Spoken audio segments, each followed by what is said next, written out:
Sir జరగండి sir. So జరగండి దగ్గర కూడా వారు రెడీగా ఉన్నటువంటి విజువల్స్ మనం చాలా సో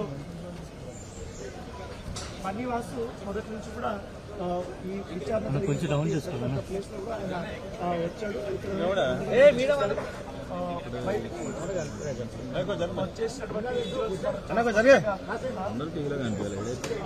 చూస్తున్నాం కారు మూవ్ అవుతుంది. సో విచారణ అయిపోయింది కాబట్టి ఆయన సైన్ కూడా చేశారు. బయలుదేరుతున్నటువంటి విజువల్ మనం చాలా స్పష్టంగా చూస్తున్నాం. ముందు ఏసీపీ